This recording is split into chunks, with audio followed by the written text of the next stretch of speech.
Very good. Almost good? Okay. Okay. So I am interviewing today. I'm Phoebe Trotman, and you are a successful entrepreneur. And I want to talk about your book. Can we talk about that? Like how you got started writing that? Absolutely, absolutely. Thanks so much for having me on. Oh, I'm so excited to have you here. Thank you. So, yeah, how I got started writing is do you have a specific question or you just want me to kind of share? So what was like was there like a pivotal moment where you were like, I want to write a book? Like, Yeah, you know what? Funny enough, not really. Like it wasn't. I have a long list of like goals and dreams and things I want to accomplish in my life. And it's funny because writing a book wasn't one of those goals or dreams. That being said, I've always been very open and realizing that life can have a lot of twists and turns. And I actually had always, I wanted to create something. I wanted to create something that could help people, inspire people, encourage people, teach people like some of the life lessons that I've learned over my career as an athlete as well as an entrepreneur. And I was with some friends, and then we were talking about that, kind of they're entrepreneurs as well. And we're having this conversation about what's next.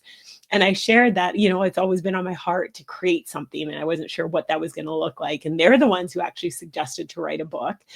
And at first, I kind of hesitated because, again, it wasn't, I'm not, I used to be a big journaler, but I haven't been a journaler for a little while. So writing wasn't something that I did on a regular basis. That being said, as I said, I'm very open. And so I kind of had to, I was kind of simmering on the idea and we were fleshing it out a little bit. And I said, well, if I'm going to write a book, it has to do two things. Number one, I have to feel passionate about whatever I'm writing about. And number two, it has to be something that can help and encourage and inspire people. And so then that night, I was kind of simmering on it a little bit more. And the month before, I had an incredible honor. I was inducted into the Coquitlam Sports Hall of Fame, and they had kind of an interview process. And the interviewer asked me, like, what has sport given me? And I shared so many of the life lessons that I've learned have come in the tough stuff of sport. I've had incredible highs, but I've also had the tough things. And when I was simmering on the idea for the book, that's when it hit me. It was like, that's what I want to write a story about, kind of the story behind the story, the challenges that we all go through in life and how people work through them to get to the other side. oh, that's awesome.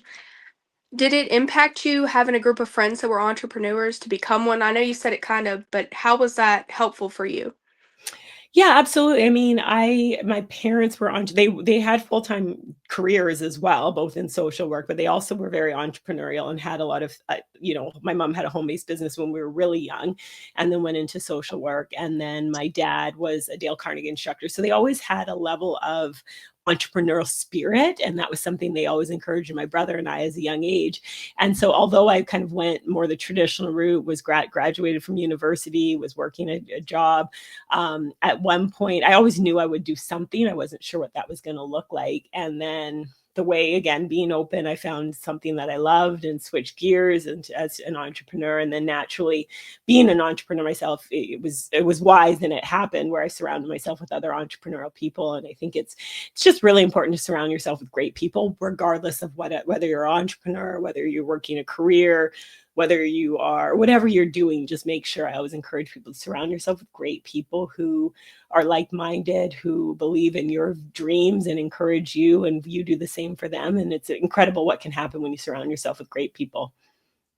Do you have any advice you'd give to somebody like with the idea of this podcast? I want to give people like hope. Like if their environment doesn't look like what they think their dream's going to look like, do you have any advice for even like a younger person that wants to get into entrepreneurship? Absolutely. So, a couple things. I mean, number one, I would say, really, what do you want your life to look like? Like, be super intentional, because if we're not intentional with what we want to create for our life, it happens by default. And sometimes you'll wake up and be like, oh, I didn't really want to be here, right? So be intentional. So one of the things I teach people is in its activity called creating your dream day. And I actually have a workbook that's in more detail, but I'll give everyone kind of the gist of it.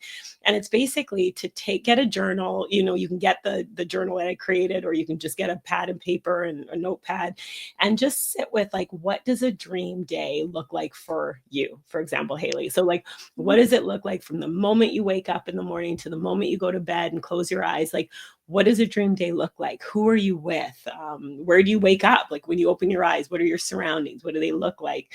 What do you do for work or business? What does your financial health look like? Your physical health? How do you feel emotionally? And just write it all down in the present tense. So it's so important to write it in the present tense and really get into the feeling of what does it feel like experiencing your dream day. So it's an activity that you want to take some time with. You kind of want to get in a quiet space or play a little bit soft music and just really sit with it for a moment before you start writing. And then just start writing all in present tense as if you're living that dream day. And the reason I encourage people to do that is because it gives you something to focus on. Are you going to have your perfect day the moment you write it down? No, that's not the way life works. That being said, it gives you something to be intentional to work towards. And so now you can start making certain decisions and choices based on taking yourself closer to your perfect day. And I've been doing this exercise now for years. And it's been, when I first did it, I was so far away from living my perfect day. It was like, but I've used it. And over the years, I've had moments of my perfect day that I've actually experienced because I was intentional with it in the beginning. And then I rewrite my perfect day as I move forward in life and I start accomplishing things, then I stretch myself and I do it again. And so I would really encourage people, and this goes for anyone, whether you feel like you're going to be an entrepreneur or you are going to take a career path with more traditional, like 9 to 5 career or whatever that may be. I encourage people to do it because it's so easy to live life on default. It takes a lot to live it intentionally, but when you do, then you'll create a life that you absolutely love, that you were intentional about designing. Can you tell us what day your dream day life looks like? Yeah, for sure. I mean, I can give you snippets of it. I mean, part of one of the things that was really creating an income that comes in whether I go to work or not, if you will, go to work, meaning that I have a financial, how do I say this? My financial income that comes in passively covers my lifestyle, my bills.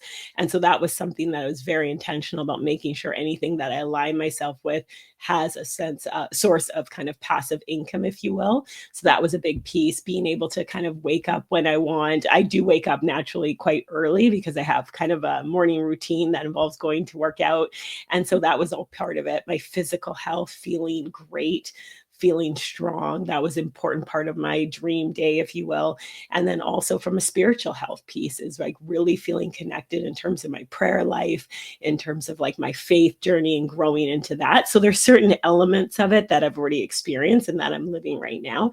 And then there's certain elements that I'm looking forward to as well, where I wake up and I have the ocean view. And I just, that right now, the view is not an ocean out there. However, it's like created the home environment that I love. And I'm looking forward to adding in where there'll be an element where I can just pick up and go and enjoy the ocean because I love to be close to the water. And so that's something that I'm excited to have as part of the dream day as well, too. That is awesome. That's beautiful too. I love the beach. I love the water. It's so relaxing. The waves. When I'm like if I have anxiety, I listen to the waves, like the Oh, sound waves. I'm nowhere near isn't the it water. incredible? It's incredible. Like I mean, I live in Vancouver, so I'm close enough to access the water when I want to. However, part of my dream day is literally just waking up. My family's originally from Barbados and being able to just wake up there and be like, yeah, I have a home here too, right? And that's something that I'm definitely working towards. I go to Barbados often. However, it'll be nice once I'm living that part of that dream day where I have my own space that I wake up and I just see the water and listen to the wave. I'm with you. I love listening to the waves. That's just the ocean. Just so peaceful. Can you tell us, as like an entrepreneur and a person in sports, how do you keep from burning out? Like I know you said you have a morning routine. Is there something special, like even with your spiritual, that you keep yourself from burning out?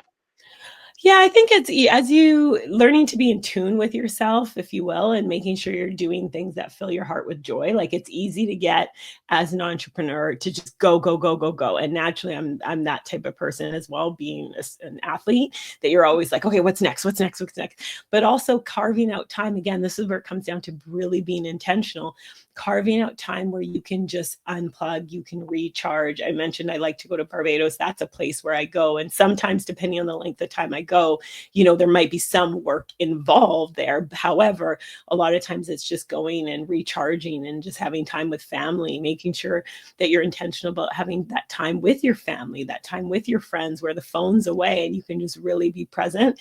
And so that's one thing that has helped me along the way. Prayer as well, like taking just time out to, whether it's go for a walk, whether it's more intentional prayer and I'm like in the moment, but really just, again, making sure that you have that time. That's something that I've been because I have had those moments where I wasn't intentional with it and I just went, and then dealt with the consequences, if you will, of going and feeling burnt out and feeling uninspired. And so I realized that putting in that time to kind of rest and recharge, whatever that looks like. And for everybody, I think, figure out what that looks like. For me, it's having that time with my friends and family, and then also working out. For me, I really do get recharged. I'm exhausted during it. However, I feel better after that I did it. Yes, yes, I get that. I just started weight training and oh my goodness, I leave and I'm like, oh, I'm sore everywhere. And I'm like, I have to make myself do it, but then I feel 1,000 times better after I'm done. Like, I see Absolutely. like how much mentally it's amazing. Isn't it? And it's one of those things where I was talking to doing a training and I was saying, like, sometimes we have to do the things we don't want to do to get to our goal. And if you can focus on that end goal and what you're going to feel like once you've accomplished it, I find for me that helps me drive me to keep going because yeah, there are going to be times where it's like you wake up. I said this yesterday in the train, wake up, I'm sore, I'm tired, I'm like, oh, and then I focus on my goal and the commitment that I made and I go and I feel so much better afterwards. I think it helps build momentum too. Like, when you're working towards the goal, like if I know if I'm working out, like I try to work out 5 times a week now. It's getting there. But when I build it each day, I build more confidence with it. I've gotten better at it. Like, Absolutely, absolutely. It's those little wins, right? Celebrating the little wins. yeah, I've learned if you don't celebrate the little wins, you will not feel like as big, like the big wins won't feel as great. I don't know if that makes any sense, but you also feel like discouraged on the way there. 100%. It's so important, and I find so many people don't celebrate those little wins, and when you do, you again, as you said, it creates momentum as well because you're celebrating, "Hey, you know what? I went to the gym today. Check." Celebrate that and just keep celebrating those wins throughout the day, and so many people, I feel like, discount the wins because it's just like, "Well, it's not the big goal." Well, guess what? To hit the big goal, you have to hit all the little goals on the Yeah. way there, and that needs to be celebrated too. Yes. How do you celebrate your little wins, like in your life? There ways you can share with us?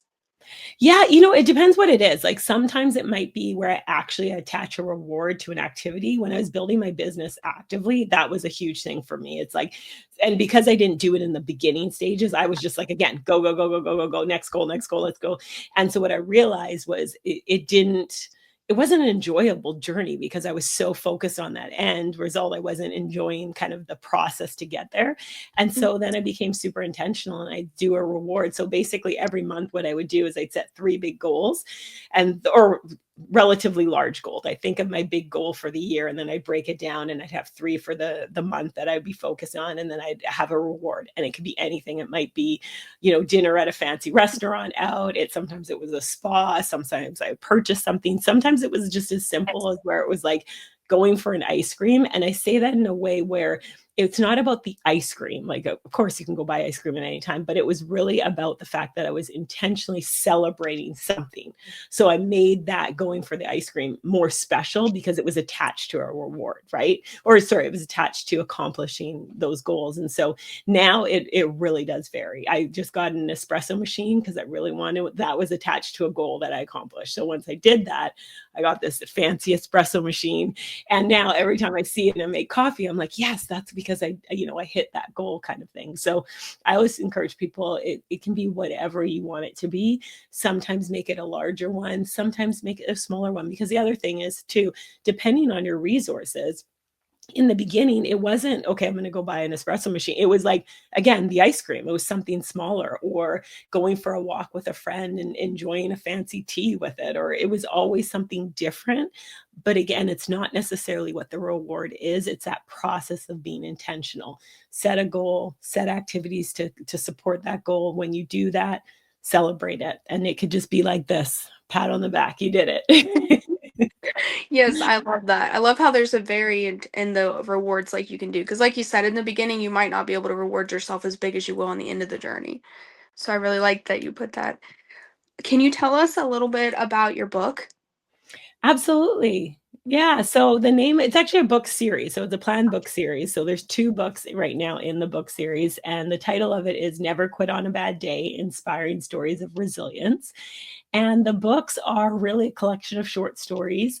The first one features short stories from thriving entrepreneurs. The second one is accomplished athletes. That being said, both the books are really just designed for anyone who has goals in life, goals and dreams. They're working towards them. They may feel, maybe you feel a little bit discouraged on your path, or maybe you're on top and you want to keep going. And so yeah, I'm just really, really proud of them because both the books have been well received. There's great stories in it, and they're designed to for the reader. So every chapter is its own story. And at the end of the chapters, there's a section called Reflections on Resilience. And that section is really for the reader to have a pen in hand. And it's sort of like a workbook where you can work through the lesson that I pulled out of that story for the reader to take away, because I really do believe we're all more resilient than we even think a lot of times. And sometimes it's just a refresher to remind yourself how resilient you are. And I actually just reread both the books about a month ago. And it was interesting because the first book came out 2 years ago. The second book came out last year. And then once they're finished, you kind of like, okay, they're done. And yes, I've been doing podcasts and I've been doing trainings, and the content's fresh in my mind, but actually how it's laid out to sit and read it was just so it was rewarding. It reminded me of important lessons that I needed to refresher on as well too. And so they're really great books. So I'm proud of them. How has becoming an author has it impacted your life? Like writing the books, you said that they really touched you and motivated you. How have they impacted your life? Yeah, it's interesting because we started off with you're asking, was writing books something I was thought it really again wasn't. And so my life has taken kind of a different route. And that's being said, and this is why the dream day is so important, is because it all still leads to the same ultimate result. And having the books and reading them, the lessons in them are so applicable to everyone and every season of life. And I recently, still am kind of going through a personal family challenge. And the last 2 years actually have been extremely challenging. And having the books, something to focus on that was extremely positive, the lessons about resilience, the lessons that I had to apply every single day in my personal life, going through everything that was happening here on a home front. And so it really helped me because it reminded me of the importance of just keep moving forward, whatever that looks like. And some days, over the last 2 years, it might be one activity that I was able to get accomplished for the day just because of how things were happening. And that's a win, right? And celebrating that. We talk about that in the book, celebrating. We just talked about it, celebrating those wins. And so the book really, and just the title, Never Quit on a Bad Day, because there were so many moments that I did, where it was just like, oh, and then I'd hear, never quit on a bad day. Let's go, move forward, one step. Even if it's just one thing, there was always at least something to be proud of every single day. That's awesome. So, in we talked about advice you would give someone. What about if someone wants to write a book? What advice would you give them? Like the things that you've learned from writing a book. Well, I feel like with anything is you if make sure if you're going to write a book, make sure you're passionate about what you're writing about. That I think is so important. And I believe it's important in whatever you're planning on doing in life. Find something that you're passionate about. And the reason I say that is because there are going to be days where, again, you might not feel like you want to do what you're doing, right? That's part of, sometimes the emotions, and if you're passionate about it and you have a strong why you want to do it, it'll push you through. And so for me, I just kept focusing on, Phoebe 10 years ago, who has, I mean, you can see one bookshelf here. I have another one over here. I have books everywhere. I love to read, especially like personal development, leadership books, entrepreneur books. And so I was picturing me 10 years before, 15 years before, feeling discouraged, pulling a book out, reading it, and being like, I can do this. I can do this. And so that was really what inspired me. And so I encourage people to think about why you're writing this book. Who is this book for? because that'll help you on those days where you might be a little bit frustrated or things aren't moving the way you may want them to. Also, I would say find someone who's done it before and ask them their feedback, right? I didn't do this book on my own. I had a team of people who I could lean on to be like, well, what about this? Do your own research too. I listened to a ton of podcasts with people who've written books and researched it just to understand the general process. But also, I had a team of people who I interviewed. So you might want to, I would say if you're going to write a book, you want to interview, whether it's your book designer, your editor, your proofreader, right? Like, and really do it to the best of your abilities and really put your all into it, because it is something you can be proud of as well. And just even, kudos to those people who are listening and want to write a book, because it can be, it's a big process, but it's an incredible one. And it's so rewarding. The other thing, I would say set a target for when you want your book to come out. There's going to be, pivots. It may not line up exactly the way you want it to. That being said, the reason I say set a target is because so many times I hear from people, oh, I've been working on a book for 5 years. Okay, that's great. Do you have an idea of when you want to get it out? Because it might be you're saying now you want to write a book, and it might be 5 years from now, and that's totally okay as well. Just make sure it's not a process of just continuing to edit, because trust me, you can continue to edit over and over and over. Oh, I should add this. I should tweak this. I should tweak this, and sometimes you just gotta get to that end point and yeah, put it out there. So create a team, have a strong why you're doing it. Think about who you're doing this for. What's your why? Because that'll drive you forward, and then get a good team around you for working on it. I think you touched on an important point about like when I have a goal. I've learned this after taking many books and many podcast interviews because yeah, this has been my dream for a while. So I took 2 years though to start. Yeah, thank Good you. job. Um, so having an end date is really helpful. Like I told myself this time, I was like, "Hey, I'm gonna do this. I've given myself a month. I have this date. I'm gonna work towards this." And I just started putting myself out there, started researching, and that's how the podcast came about too. Like researching people doing things. Like I grew up in an impoverished area that was like very rural, and nobody's ever done like what I'm doing right now. Like I never Good saw for you. people a lot of crime and stuff. So like reading books and self-help books have helped me. So I really relate when you said that. Like that's how like when I envision my life now, I envision it from the books. Like I've just now started getting a group of people that are amazing and that are some of them are becoming therapists, some of them are in college for other things, and that's so inspirational to me. It's refreshing to talk to people like this too and like you because you guys inspire me to keep going. And I just want to thank you for like letting me interview you today and having you on my show. My pleasure, and congratulations to you. Like, it takes a lot, right? And I think what you're doing is so inspirational, to have a vision, to find the resources. And that's the other thing I want to encourage people listening in. There's so many resources available to us, whether it is YouTube, like put in personal development, put in leadership, put in whatever it is. Find that, consume that, read those books. And as what I'm so proud of you, Haley, for that you shared though, is you took action.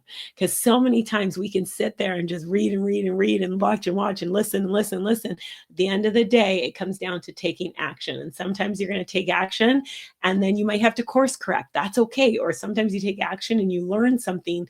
Oh, I didn't realize I needed to do X and X and X. But that's how we get better. That's how we get better. That's how we get better. And so good job for you to take action and to create this and create a team of people around that you can plug into and have those resources to inspire each other. Thank you. I want to end the last question I want to ask you is so you have two book series. What is your do you have a favorite book that you've written? Like in the series? So yeah, so I mean, I have two books right now out in the Never Quit on a Bad Day book series. With do I have you know what? No, both of them are so I'm just proud of both of them, and the incredible contributors who shared in both the books are incredible people. And they are mentors to me, they're friends to me, they are people that I just look up to, I've learned from. And so both books, just it's how they came together has so much meaning as well for me too. And so they're both really powerful books. I encourage people, I mean, depending on where you're at in life, you may want to lean towards the Thriving Entrepreneurs one first or the Accomplished Athlete first. That being said, I want to reiterate both books are designed, whether you're an athlete or an entrepreneur, you're going to find value in them. I have friends who, one's in social work. She read the first book and she said she felt so inspired. She started to dream again, which just like warmed my heart. So there's people from, I have someone who's in education, read both books, again, found value in them. So it's really just about when you read the stories, even if you're not in the same career path as the person, put yourself in that story. And that's why the Reflections on Resilience is so powerful, because it does force you to look at your own life so that you can apply the general lesson to your own life. And for going forward, now you have tools in your toolbox that when you do hit one of those challenges that we're all going to go through in life, now you have some resources and ways to kind of navigate through it. And where can we find your book? I know I said the last question, but where I want my audience to be able to read your book because it's so inspiring. I can't wait to read it myself. Awesome. Thank you. So the books are available on Amazon as well as most online retailers as well. So you can just Google it and you'll find a link that'll pop up, and it's Never Quit on a Bad Day. Whenever the episode goes up, I'll definitely put your links down to your books down below. And Oh, perfect. Thank you. I yeah, appreciate that. yeah. Well, I hope you have a great day, and I want to thank you again for coming on the show. And this was one of my favorite interviews that I've done so far. Thank you. Oh, you're welcome. My pleasure. Thank you so much for having me. And Oh, congratulations, Haley. Keep oh, moving thank you forward. so Like, much. very well done. Thank you. Bye.